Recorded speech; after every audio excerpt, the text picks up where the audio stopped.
third episode of Accurate Hunts. With foxes, they got two senses that are absolutely brilliant. You can't beat it, and that's the smell and sight. Popped up on a rock, and he just popped it, and he went, "That whistle's loud." He said, "Where do you get them?" And I said, "Oh, you don't?" I said, "I make them." He said, "You should make them and sell them." As soon as he goes, puts his nose up like that, you've got a fire within about 2 seconds, or he's gone. Sure. As soon as that nose goes up, you're busted.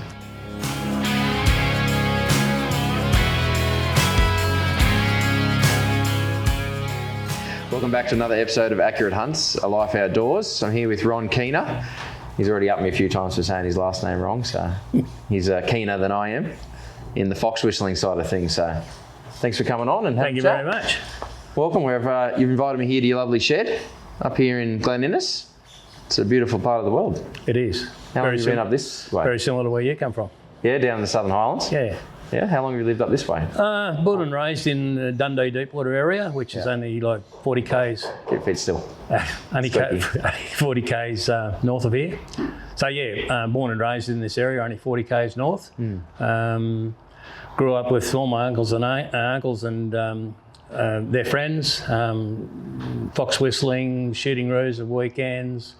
A lot of the area out there was supported by shooting roos, skinning roos back when it was legal. Sure. And those skins were dried and sold to support the local tennis club, the local hall, all that sort of stuff. So it was a weekend out, a great weekend hunting, and it was a real industry back then. Supported the community. And who was buying them?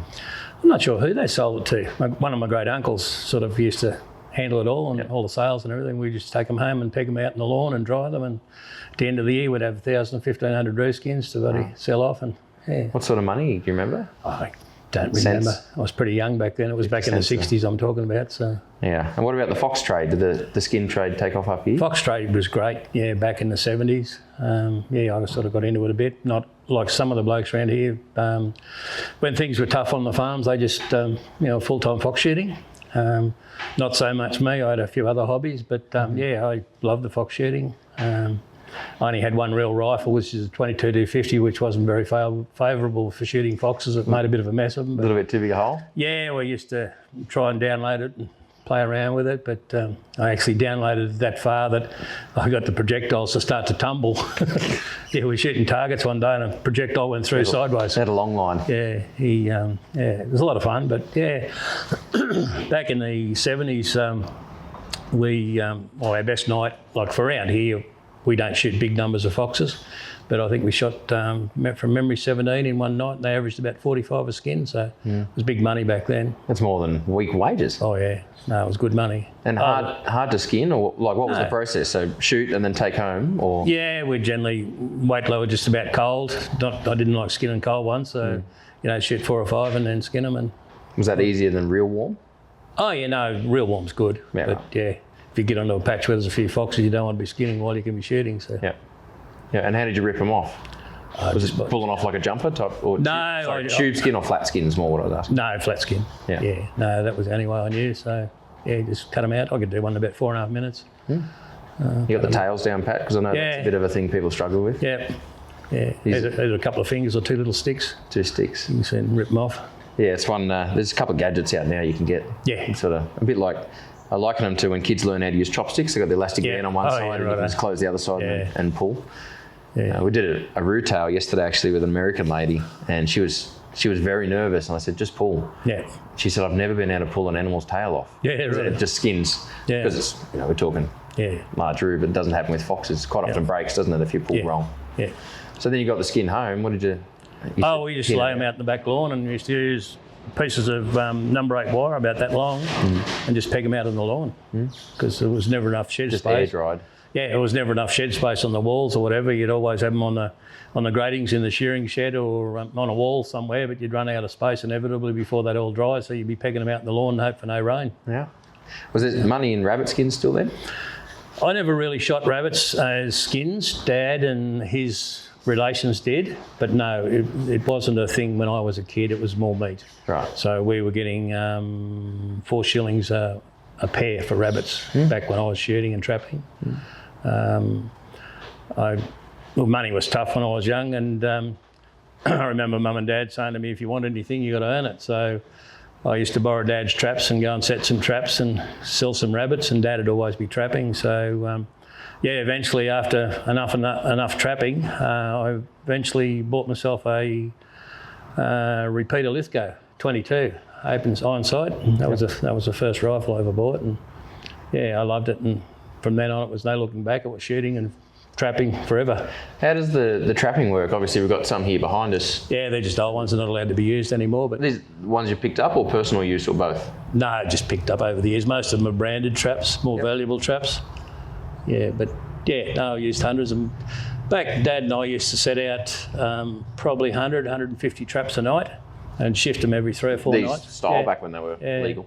Shift them every 3 or 4 nights. You'd leave them set out. The first night you'd set them out, you'd run them on dark because you'd have catch the first night. Yes. So there's always hawks and foxes around, so you run them just on dark or just before dark. And then you run them next morning just on daylight, because as soon as a rabbit's in a trap, he's free game for foxes or hawks. Spot them a mile off. So you got to be out early and run your traps. And you're setting it up at the head of the warren, or? Yeah. And what we used to call pill beds is rabbit will always go and in one spot and piss into one spot. So he's got this little area. Okay. You'd always put one there, and little entry holes on the. Didn't lose too many fingers, you know? No, Dad had one finger that was caught, but no, I never got caught. Luckily, I don't know why, but a bit smarter, quicker on the fingers. Probably should have, but you learn a bit as you go. Yeah. On the fox side of things, I've spoken about it before. I ate one once. Did you? And I'm guessing by your reaction, then you never have. No, not guilty of that one. No, and tried a lot of things, but not fox.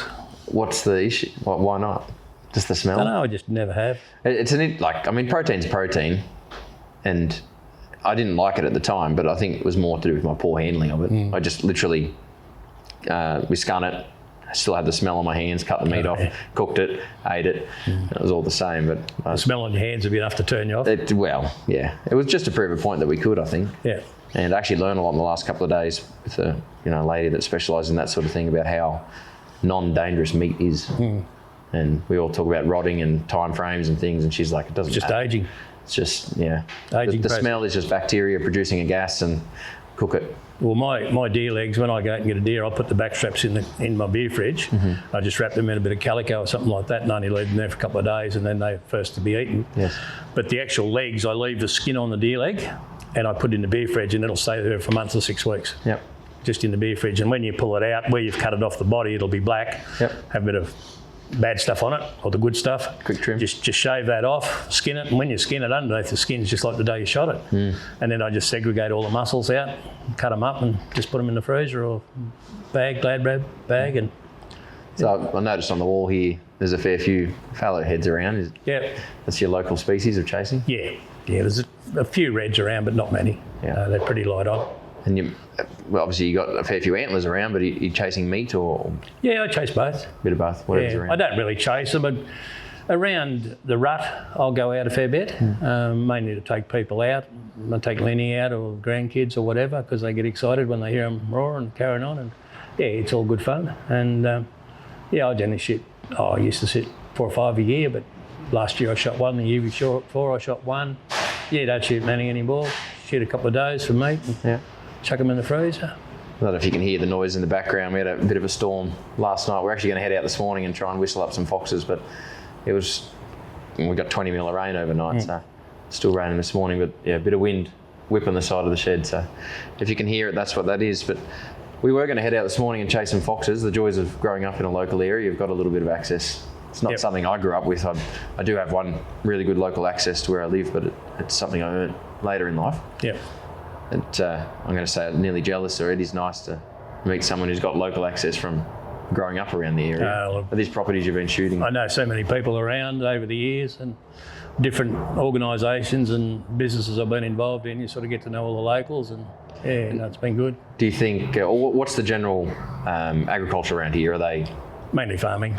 And grazing, sheep and cattle. It changes around.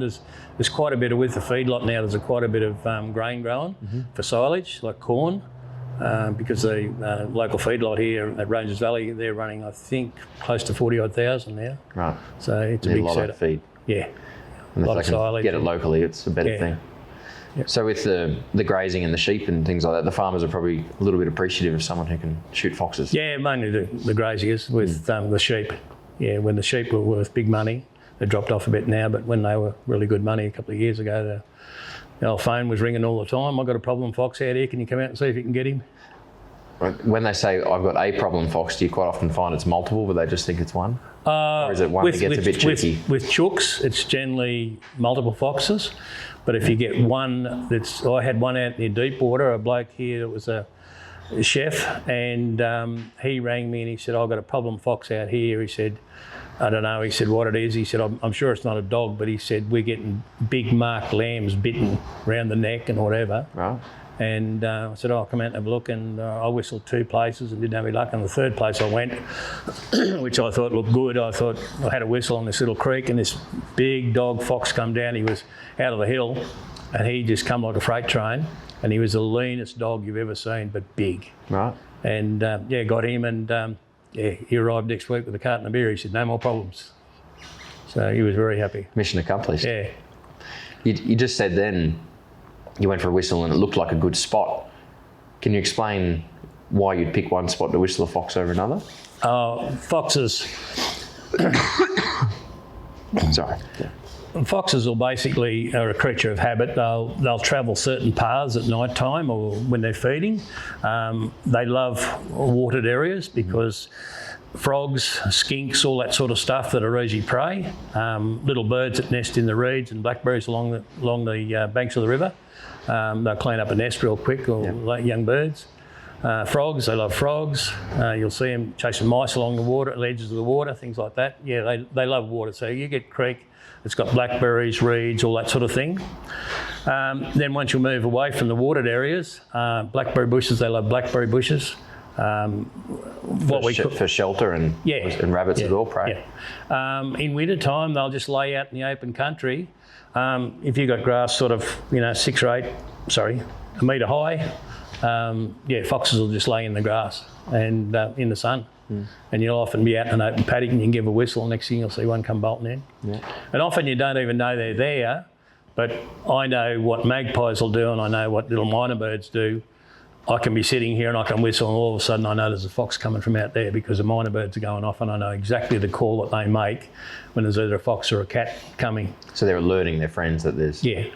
And I know the call that they do, and they do a lot of calls, but I can just go, and I'll just go to Lynn, and she'll just spin around, I'll spin around, we're both sitting waiting for him.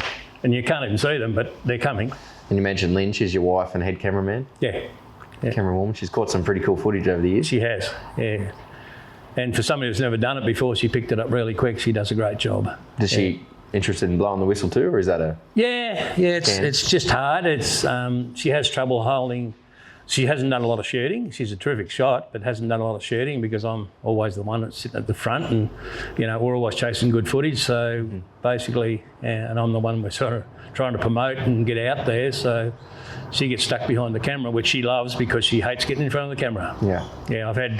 There's one of our video clips that we put up on YouTube. And there's 3 or 4 remarks on it. Oh, did you 2 have a blue just before you went out to film that? And I went, no, she just hates being in front of the camera. Yeah, so there's a couple of real popular videos that have done really well, but how have you didn't put yourself in those situations, it just happened. Obviously you were calling foxes, and some of them you didn't even have a rifle, you were just having a bit of fun on the side of the road, or... Yeah, I'll often do that.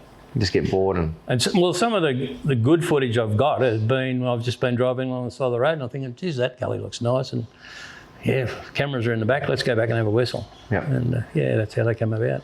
And a lot of people would get good footage, but they don't realise that fox that's coming in could be the perfect shot, the one that jumps on your chest or bites your foot or whatever, but you've shot it before it got a chance to. Sure. Yeah, and that's what happens. So once you leave the gun in the car or at home. Yeah, I've said to quite a few people that I had a fox right on a netting fence one day, and it wouldn't have been half a metre from my foot, and it was sitting there looking through the grass on the netting fence. It couldn't smell me, pardon me, but I'd moved my foot, and every time I moved my foot, he'd look and he'd think of what's going on and try and get at it.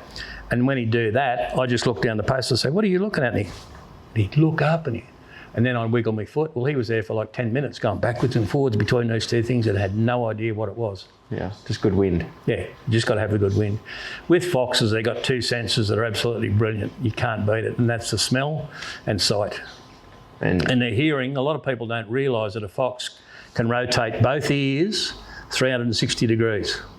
So if you're actually whistling a fox in and watch him, he can pinpoint a noise. He'll rotate this ear and he'll rotate that ear, and they can bring them right round and just pinpoint where that noise is. And once they do that, then I'll say, right, it's there. And they'll pick up that sound's there, the wind's coming from there and it's blowing out there, so I'm going to work my way around here and I'll know what it is when I hit that scent trail. It's out there. Yeah. So how do you combat that? Bullet. Yeah. So as long as you can see them moving and they're in range. Yeah. And when you see a fox, if he's coming in and you think he's getting close to your scent trail, as soon as he puts his nose up like that, you've got to fire within about 2 seconds or he's gone. Sure. As soon as that nose goes up, you're busted. And the old saying, a missed fox is a learnt fox, or... Yep, exactly. It definitely happens? Oh, yeah. I educate a lot of foxes by whistling them in and getting good footage. Well, I know I'm never going to whistle that fox again, but I got the good footage, so it doesn't matter. Sure. Yeah. So that you just don't think they respond as well the second time, or they're disappointed because they've worked out that there's a noise but it didn't turn out to be food? Yeah. I think it just educates them. A little bit more cautious. Yeah. Right. And with the whistles, what sound do they replicate? A rabbit, an injured rabbit. Okay. But having said that, I've been into areas, I've been out around Broken Hill and Burke and places like that, where there are no rabbits and, heavy clay soils. And, I've whistled whistled foxes there. I went out there with my brother and we just were driving along. I said, there's got to be foxes around here. I want to try and whistle some. And what I worked out is everywhere I would see an eagle on the road, I know there's fresh food. Eagles love fresh food, and there'd be a real fresh roo there. And he'd just drop me there, and he'd drive 100 metres up the road, and I'd just pull up and have a whistle, and virtually straight away I'd pull a fox out. Because they're around too, chasing fresh food. They don't really care. It's just mimics something that's injured. It's probably not exactly like a rabbit, but it's something similar. And they're interested. Well, I shot a rabbit. I think it was the first thing I shot with my bow. The arrow pinned it to the floor. Yep. And in that 10 seconds or so before it died, it squealed, and I was recording, so I had that as an audio clip, and I've played that on the car, just out the window, and then you get eyes pop up and things. Never successfully called me in, but it was enough to replicate. Oh, yeah. It's hard to catch a rabbit and ring it just to record that noise, though. Exactly. So. They never make that noise on cue. When did you first start playing with fox whistles, like as a kid?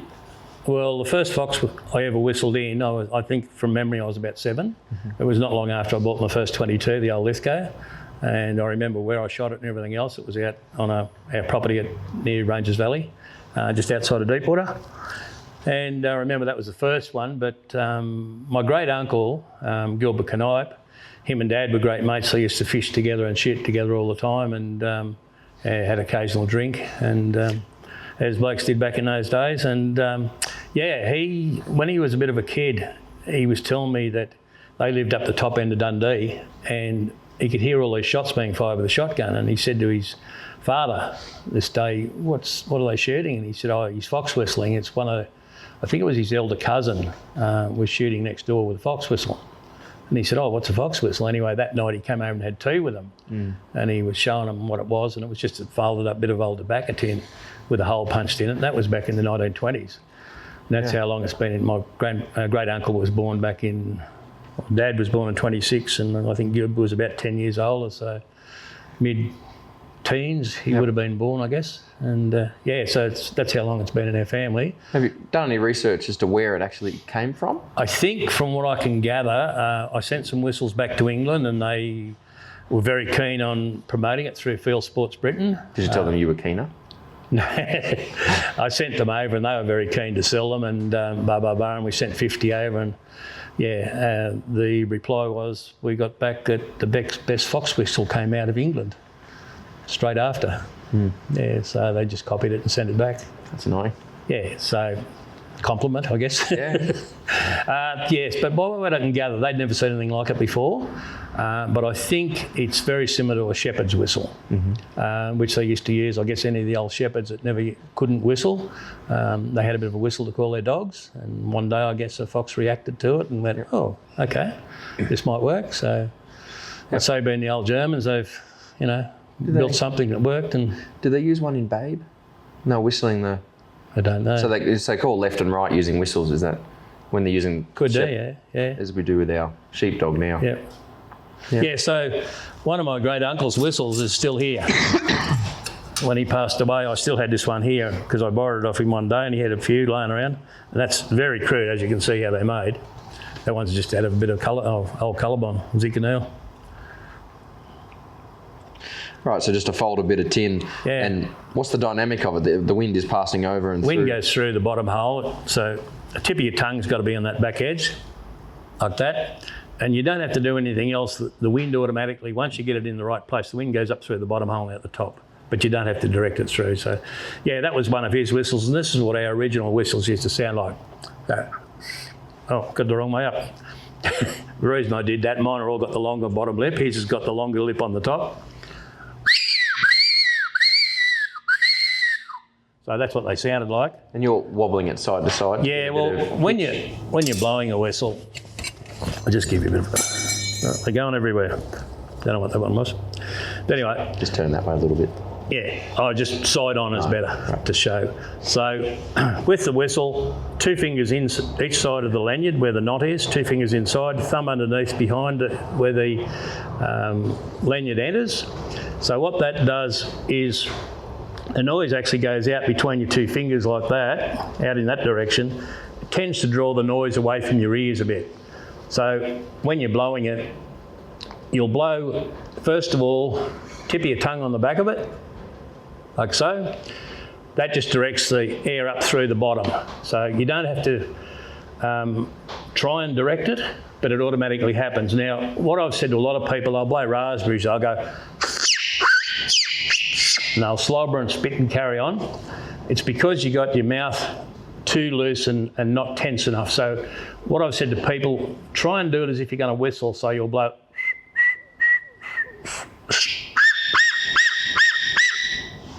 And it makes it a lot easier because you've got your mouth tensed in the right position. So once you do that and you've got your mouth slightly tensed, you'll blow in little puffs like as if you're blowing out a candle. Just. So once you do that, then to get a bit of panic in it, you'll actually put a bit of a quiver into it. So you'll.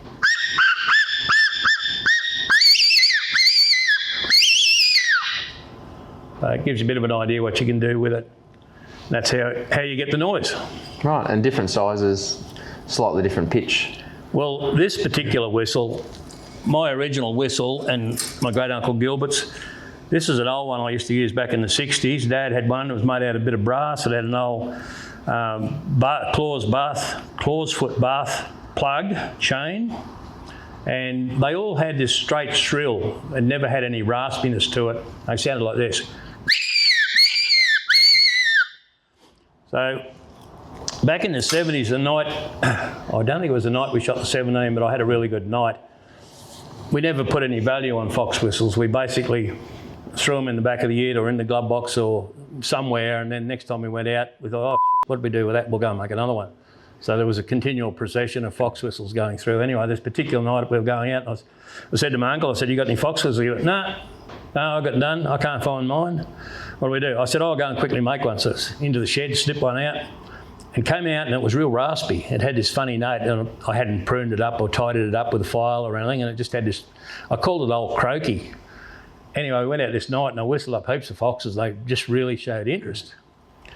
So, and going back in about 10 years ago, I had a really good mate here who was a police officer, and we got talking about chasing foxes and fishing and whatever, and he said, you love chasing foxes? I said, yeah.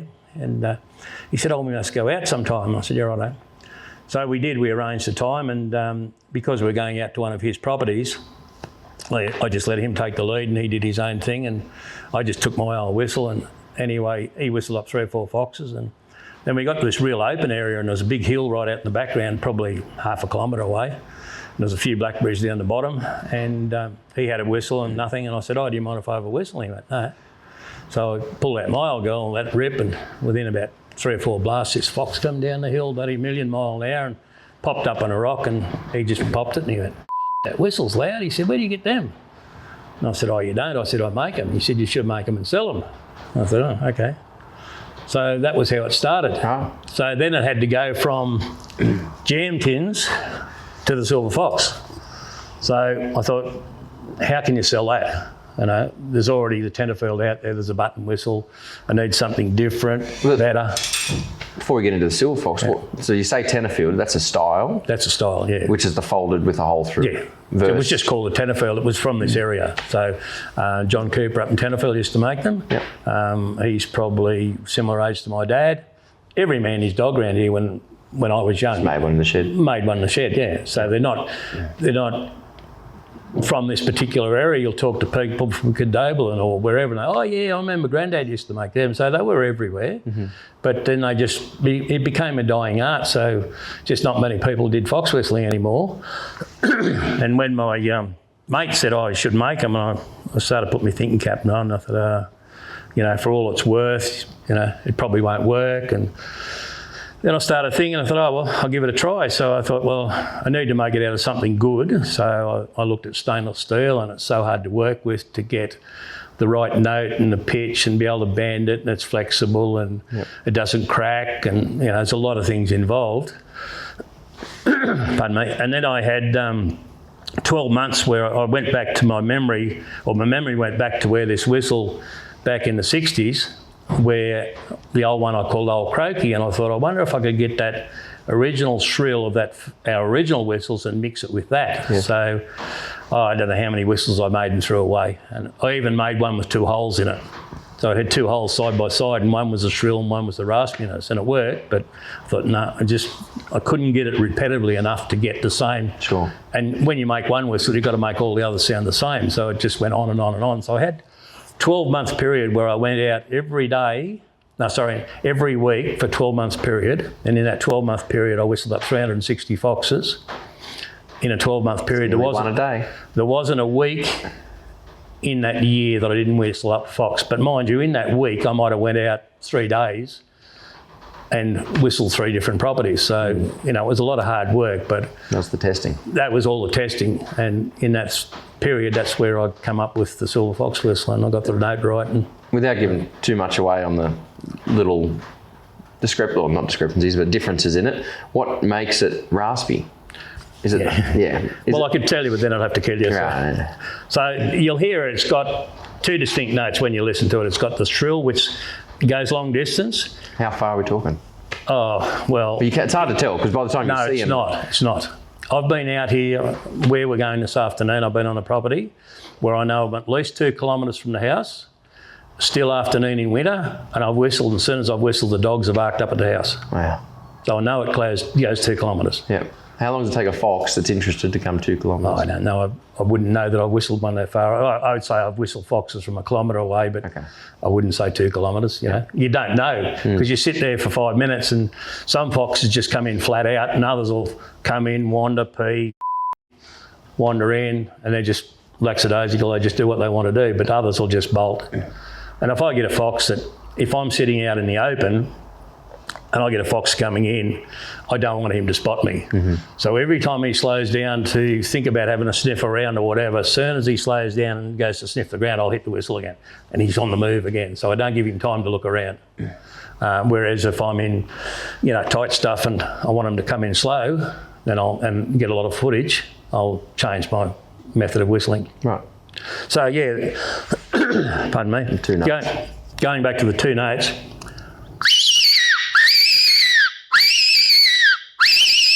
You can hear that really high pitched one, and then you can hear that one. Yeah, the secondary sound. That's what took all the work. That took me 12 months. Some guys, I've been out with one contract guy, and he carried several different whistles, and like you're saying with your mate, you know, you try one that wouldn't work, you try the next one and it might work. Is that something that you do, or you just have the one? No, I just have the one. And I don't even own a whistle. I just walk over there. Every time I go out, I just go and pick a new one out. So there's somebody out there who's got one of my old whistles that I've whistled foxes. And then I just clean it up and put it in the box and sell it. Oh, well, nice that way I know they all work. Nice to know you clean it. Yeah. No, we clean them up and shove them back in a box. And give them some antiseptic or? No. Well, every whistle's been in my mouth. Every whistle. Because I tune every one of them. They're all individually handmade. Handmade and hand finished. Everyone. Yeah. So every one of them's been there at some stage. You briefly touched on a couple of situations with foxes at your feet, and if people want to head over to your YouTube channel, I'm sure they'll see it, but you've had some, I can't even say close calls, it doesn't get any closer. Yeah. You want to talk about the one I'm talking about? The one that jumped on my chest, yeah. How did that come about? Well, before you do, I had some people coming here to do some guided hunting, to do a YouTube clip, and got to know them pretty well through one of the expos.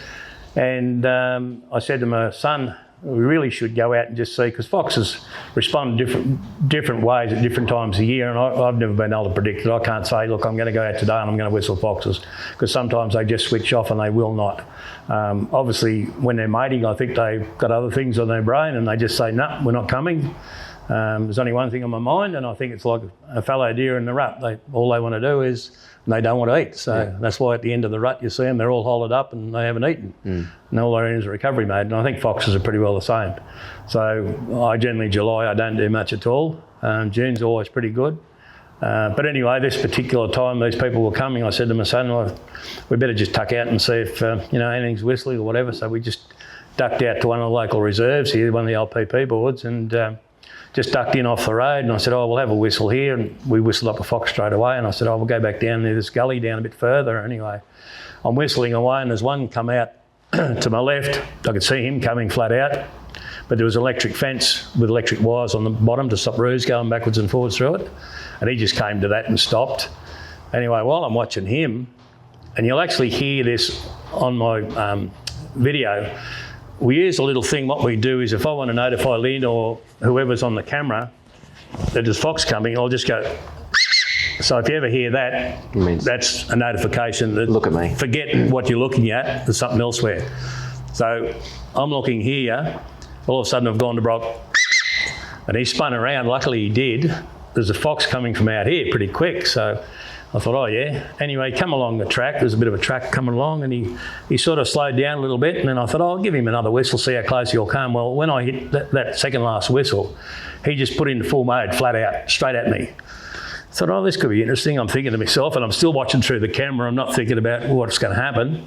And I'm watching through the camera, and I thought, he's disappeared completely off the screen. And next thing, and his back legs hit me in the guts, and his front legs landed there, and his face was there and had a snap at my face.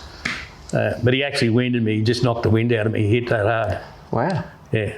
And, it's probably happened to other people, but they've never got it on film. Well, and like you said earlier, it might have happened to other people, but they shoot them before they get to that point. Yeah. I've had a lot of foxes that I've shot like 3 or 4 metres away, coming flat out. So you don't know how that was going to end up. What do you shoot with? You a shotgun rifle? No, I used to be always shotgun, but now I've gone to the 17 HMR. It was funny, when I first started, because I always used Dad's old hammer gun, I thought, I've got to be able to film it. And my ex-wife wasn't really into hunting, so I thought, I've got to do it all on my own when I first started doing it. So I got an old backpack, and I stripped it all down. Used to use the H-frame and the harness, and I mounted a movie camera on the top shoulder and got some really good footage. I thought, this is good. I can pull the hammers back. I can see all that. Yep. I actually got some late afternoon ones where you see the flash out of the barrels, and that was good. But the first fox I shot, in he comes, following beautiful, boom. And all you see is sky. You don't see the fox getting shot, because the shoulder goes back, up goes the camera. Yep. So no, that's not going to work. So I thought, I'm going to have to go back to a 22 or something like that. Anyway, I was talking to another mate, and he said, why don't you give one of those 17 HMRs a try? He said, they're really good. I'd never even heard of them. Anyway, I bought a little, I'll just show you. It's nothing fancy. Little Ruger? Yeah, a little paddle tail Ruger. All synthetic and stainless, so it's very easy to maintain. Nice and light? Yeah. Lightness is the main thing, because all my shooting is either done freehand or just off one knee. I don't shoot with any rests. Scope's nothing fancy, just 3 to 9, and a camera mount on top of the scope. It is a Bushnell high contrast optics. They are Bushnell, all the bloody free plugs you've got over the years. Yeah, shout out to Bushnell. Was it a 3 to 9? Yeah, nothing fancy.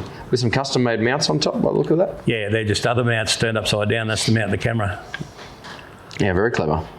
How many foxes do you think she shot? No idea. A lot. How many foxes do you think you've shot? Have you ever No idea. Thousands? Yeah, no, got no idea. That's a lot.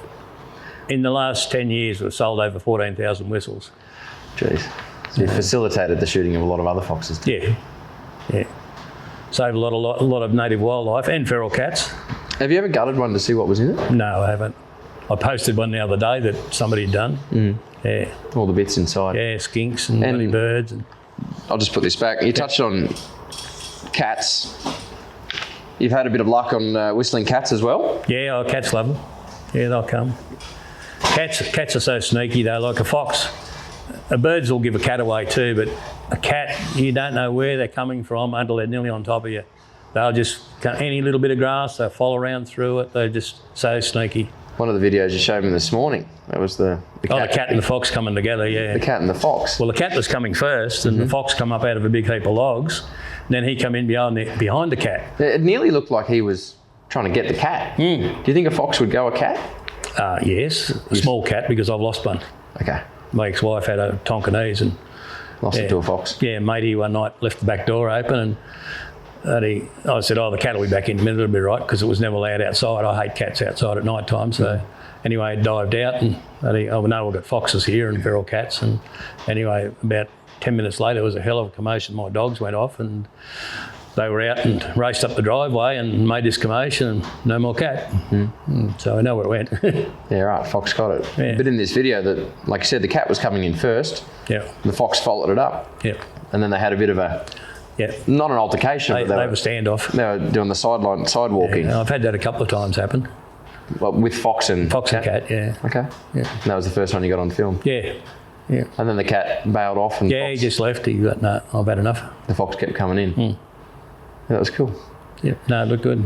Before we sat down, you showed me through a little trophy room out the back, and you've got some really nice coloured rabbits.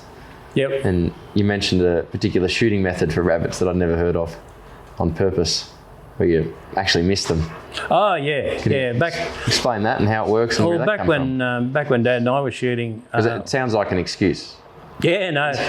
Sounds like something I'd use if I missed something. Yeah, no. Dad and my great uncle, they were just in the droughts in the 60s. Both property owners. There was no money to be made out of farms, so they took up. Rabbits were everywhere, so they took up chasing rabbits. And at that time, they were getting 40 cents a pair, which was good money. And Dad actually bought himself an EK Holden ute out of shooting rabbits. Wow. And he could fit 400 rabbits in the back of an EK Holden ute. Wow. He used to put start pickets across and just pair them and hang them in the back. And he could fill the back up. You get 400 rabbits in there. And that was good money back then. Yeah. And so what and they obviously you want clean pelts without holes and things. Oh, so clean meat. Yeah, well, you weren't allowed to shoot anywhere behind upper chest, so no bullet holes anywhere down the back. It had to be high chest, neck, or head. But their preferred method was, it just came by accident. They used to shoot with open-sided 22s. They never had scopes, and we used to use a push-bike headlight. With a big wooden box on your back which held 5 of the old telephone batteries. I can't even picture how big that is. Well, I can show you. All right, you go and get one. Because I'm going to make a replica box. Okay, that's roughly what I'm talking. This is a spotlight from back in the 60s, roughly. Right. So you can imagine 5 of those on your back in a wooden box. Yep. It's probably a kilo. Yeah, I don't know what weight they are. So what we started out with was something like that, which is a push-bike headlight. Now, Dad was good friends with a local electrician, and he said, now, if you run 5 of these, which are 1.5 volts, heavy as all hell, they used to power telephones. He said, run 5 of those, I'll give you 7.5 volts. Run a 6-volt bulb in this, I'll give you a nice bright light. So what we did then is made a little bracket that ran off here with a bit of strapping running round, and that went round the front of your hat, and then behind that you had a bit of elastic. And you had to have it that tight because it was heavy, and if you moved a lot, and at the end of the night you always had a headache because it was that tight. We did everything on foot. This was the conception of a lead lenser. Yeah, yeah. So that's the headlights we used to use, and what we did, that was in a wooden box on your back, and that was bloody heavy. Then we had little bits of timber we'd put through our hand with a hole drilled in it and a hook on the bottom, and we'd hook that through the hamstring of the rabbit. You could carry probably 10 or a dozen rabbits in one hand. Mm-hmm. So you'd carry that along, you'd see a rabbit, you'd just drop that, fire your shot. And because we were so used to shooting, a lot of the times you wouldn't even get the rifle up to you to actually sight down the barrel. You just nearly hip shot, but you'd only get it to your shoulder and go bang. And you either tried to head shoot, but it only came as an accident to head shooting, but we'd try and just shoot over the tops of their ears, and it just seems to stun a rabbit. And in that next few seconds, you can walk up with a small stick or a bit of polypipe and just smack them over the head. And that way you get a rabbit that hasn't got any bullet holes. No meat damage. No. So, but yeah, we got that good in the end. We were just bang, oh, he's dead. Bang, oh, he's dead. Oh, no, we'll have to hit that one. But it just, you got so good at it because you're just doing it all the time. Do you remember what rifles they were using? Yeah, Dad had a sport co, one of the very early sport co's, and I still had my Lithco. Both 22s? Yeah, all 22s. 22 ammo would have been readily available. All walking, so we didn't drive anywhere. You basically went and parked somewhere. He'd go one direction, I'd go another. He'd say, oh, when you shoot 50 rabbits or 20 rabbits or whatever, take them over and put them on this fence. We can get here to there, we can gut them, hang them there. And then around midnight, we'd drive around and pick them up, take them back, put them in the, we had a limb with just a hessian bag over it. We'd just slide over, so you'd hang them all on this limb on the tree. Yeah. And just pull the bag over to keep any flies away. And then daylight next morning, you'd go and pick them up and take them into the chiller. What was your gutting method? Just kneel down, back leg under each knee, and just rip the gut, go up into the lungs, pull everything out. Right. Yeah. Make sure you get the bladder and the chest on track. I've done it before. I've filmed it and I want to do it again and get a better film of it. But the old just grab them behind the chest and sort of roll. Yeah, I've seen it. And it pops out. Yeah. Through there. Yeah, but when you're it's shooting, not for human consumption. Yeah, when you're doing for the chiller, you've got to have them open so they can expose, because when they take them in, they'll actually peel them open and check the lungs. So I think you had to leave the lungs in, that's right. So there was no hydatids or anything. They used to check for any disease. Was that often? Sorry? Did you get many with worms and things? No, not really. No, they were all good. Yeah. Yeah, so no, they were good old days. My favourite job was Dad used to drive me to school. And I said, you're getting them out of the car and I'm putting them in the chiller, because it was 5 degrees warmer in the chiller than what it was outside. It'd be minus 5 or 6 outside and the chiller was like 2 degrees. So it was like walking into the kitchen. Walking into summer. Yeah. It's pretty cool that you're doing it on the way to school. Yeah. Things were a bit different back then. You used to walk around with a firearm on the bus or... Well, Dad had a 22 that used to live up the back seat of the car all the time. We just sat there in the old ute. Someone told me a story the other day. Their bus driver used to stop on the way to school and shoot pigs out the window and then keep driving, drop the kids off, come home and pick the pigs up. Wouldn't doubt it. Yeah. Yeah. Country times are a little bit more fun. Yeah. We used to shoot rabbits on the way home from school and whatever. Yeah. I'll get a photo of it too, but you told me a pretty cool story about your dad was playing with marksmanship, shooting smaller and smaller things. Yeah. And they got down to something pretty damn small. Yeah, this is still open sights. My dad and my great uncle using 22s, so he went down to a place called Glen Innes, which is east of Dundee, and they used to camp in a hut down there, and they'd shoot all night till they got the back of the ute full, and then they'd come to town and get rid of the rabbits and then go back. So they'd shoot most of the night, and then during the day they'd sleep. So you'd wake up at like 2 or 3 o'clock in the afternoon and nothing to do, so they used to practice shooting. So they started off, had little pieces of fibro, and they'd take it and see how far they could shoot it with an open-sided 22. And they'd just keep putting them further and further away in smaller and smaller pieces. Then they said, let's chuck jam tins up into the sky and shoot them. So they were doing that, and they could do that pretty good. So then they said, let's get the pieces of fibro and we'll chuck them up in the air and see if we can shoot them. So they were doing that, and then they were getting smaller and smaller pieces of fibro. Anyway, they got down to, let's chuck a penny up and see if we can shoot a penny. So anyway, I don't know how many times they did it before they hit one, but they both ended up hitting a penny. And I've actually still got my dad's. My great uncle, I think, hit his pretty well in the centre, and they never found it. They heard it hit, and they heard a bit of a noise, but never found it. And my dad's hit a bit off centre, and what it did, it made this spinning noise around, and it went into the grass. And only very short grass, so they knew where it went, so they just went and looked till they found it.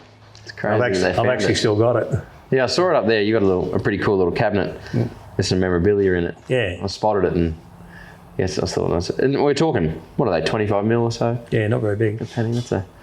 That's a trick shot in today's terms. Oh yeah. Yeah, that's right. So we're going to head out this afternoon and check out a property. Yep. And again, you said there's certain times of year where they're not particularly reactive. What are we now? August-ish. Yeah. Yep. So when are they breeding? When are they in the den? And then when, I often hear, so background, I haven't done a whole lot of fox. I've shot some. Actually, my arch nemesis, I've missed more than I've shot because I get really nervous about them. Because the whole farmer thing, like if you miss a fox, you don't come back. And so you're nearly better to not tell them. But they make me nervous. Deer and things, not an issue. But there's a time of year, so I'm told, when the younger ones start to come out and they're quite reactive because they're dumb. They haven't had that education. So at the moment, we should be looking at vixens still being in the den. If we do whistle up any, they'll be all bare down the belly. And they'll have pups in the den. Normally it's good to find them and where they are, but generally if you shoot a vixen, you've got no chance of getting the pups because they'll be right up inside a log or in under a pile of rocks or whatever. So they just die a natural death. There's nothing you can do about that unless you can get to them quite easily or good access, which very rarely happens. But if you shoot vixens at this time of year, they could be still not have pups. It could be pups on the ground.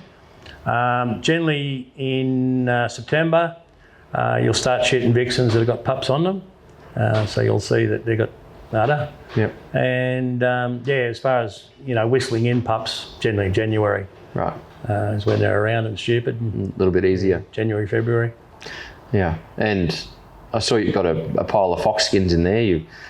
Summer foxes different to winter foxes skin-wise? Oh, yeah. Years ago, foxes were, very popular skin. They were sold overseas and whatever, but the Fur and Banbury Brigade and the Greenies have, they've wrecked all that, which is more detriment to them and nature, because what they've done is, because it's not economically viable to shoot foxes, they just let breed, and same with feral cats. So it goes exactly against to the opposite effect to what the greenies want to do. Instead of little birds and native ground dwelling birds and mammals and that. They don't quite comprehend that concept, do they? No. It's the same as locking up like a national park and not burning it. It gets that much debris on the ground that eventually it's going to burn and disappear, and then it just kills all the big trees. Just because it burns too hot. Yeah, they can't understand the whole, knock one thing out to save others, or they just want to save everything, and it makes everything worse. Well, with bushfires years ago, who put them out? Like 200 years ago, who put a bushfire out? Every lightning strike started a bushfire, and it burnt till it hit water. So that's just natural concept. Regularly. Yeah. So it kept nature in check. So you're doing your part for keeping nature in check. I'll try to. Definitely facilitated a lot of fox deaths. How far wide have you seen the Silva Fox Whistles spread? Like you said, you sent some to England. You sell overseas? Yeah, we get calls everywhere. I got a thing there from a bloke in America the other day. He said he's using me on coyotes, and he said they work really good. He's been selling them, getting his mates to buy them. I rang a company in South Australia the other day that does a rural outlet store, and I said, there's a gun shop in your area that has been selling my whistles, but they've closed down. I said, would you be interested? I said, you probably don't know of the Silva Fox Whistle, but I'm telling her, giving her the spiel about it, and she went, no, I got one. So she said, I'll take some. Yeah, so no, they're very wide. Like you get 14,000 of them around us. The amount of people that I've come across, I got one, or And so how long was it, 10 years ago, roughly? About 10 years, yeah. I remember it was Deer Expo down in Bendigo, that real hot weekend. And I didn't see Ron. You didn't need to. You could freaking hear him. And it wasn't you. I think it was Georgia. Yeah. When she came over and started working out how to blow it. So Georgia, Ricky's probably listening to this. Georgia was probably this big back then, and now she's as tall as me. Yeah. Studying away, but she worked out how to blow that thing pretty quickly. Yeah. Kids generally, they're the ones that work it out a lot better than the adults. Right. Adults are set in their ways of what they want to do and how they should blow it. Right. Whereas kids don't know any different, so they just try different things, and all of a sudden, they've got it. I'm glad we were on the other side of the hall, because for your neighbours either side of you, they would have got a bit sick of that. Yeah. It was funny when I was down there. I had these two blokes come in, and they were asking me all about the whistle. He said, oh, yeah. Oh, they're guaranteed, they'll work, yeah. They're pretty wild sort of blokes. Anyway, the next day, that was a Saturday, next day they come back, these whistles come up and bang them on the cab. We want our money back. All right, okay, no worries. Look, we went home, we bought a carton of stubbies, we went out in the back shed and we whistled and whistled and not one fox came. I said, oh, well, that's possible. He said, yeah. But then we opened the roller door and every bloody cat was sitting outside. Yeah, so they work for cats. Yeah. I had another old bloke, it was funny, I did an interview with ABC Radio and a bloke rang me up from Newcastle. He said, could you meet me in Tamworth? And I said, yeah, I'll come down. So we sat in the park and we bloody did this thing. Anyway, about 3 weeks later, had this bloke from down the Snowy Mountains ring me and he said, I want to buy one of your whistles. He said, they're pretty good. I said, oh yeah. I said, you got one? He went, no. I said, you know someone who's got one? He went, no. I said, well, how do you know they're good? He said, well, I was listening to ABC Radio the other day and he said, I'm an old dogger. He said, but he done a lot of dogging and he rattled off and he said, I was sitting in there listening intently to that and he said, next thing you started whistling, he said, you know, my 2 dogs come back through the back door, nearly ripped the screen off and they're trying to tear the old radio off the mantelpiece. So he said, I know they work. Yeah. Yeah, he said, it was funny. But I get a lot of good calls. I had another bloke in Western Australia said that I should put danger warning signs. I said, there is. He said, not for your ears, bloody owls. He said, I go out whistling at night time and I get dive bombed by owls. Swooped? Right. Never thought about that. I was scariest when I was swooped by an eagle. You did? Yeah. I was out whistling one day and bloody this eagle came in and he lined me up. And did you see it coming? No, come in from behind. In the last minute he decided, oh no, that's not what I want. And he just... You felt the wind? Or... It was like a bloody jet plane. Oh Jesus. Hair on the back of my neck, I was up about here, I reckon. Big wedgie? Wow. Yeah. That'd inflict some wounds on the head if it took your hat. Yeah. I've had quite a few of them come in to the whistle, but they'll generally only come in like 50, 80 metres away and realise what's going on. They'll just sit and look at you. I've heard a few people getting their drones taken out of the sky by eagles. Yep, I wouldn't doubt that. Inquisitive things. They are. Righto, thanks for sitting down and having a chat. We're going to have a little play around the shed and you're going to show me behind secret doors what you do and then kill me if I tell anyone. Yeah. But then we're going to go out and try one. No worries, sounds good. Look forward to it. Thanks for the fire, it's nice and warm. No worries, yeah, worked well. Lucky with the cold weather. That's right. On the 4th episode of Accurate Hunts. I am sitting in the Liverpool Ranges, Hunter Valley area with the man himself, Nick Morton. So sad. You could set someone up with a cheap bow or top of the line bow, and if it's not tuned, you're wasting your time. The old boars are just so tough.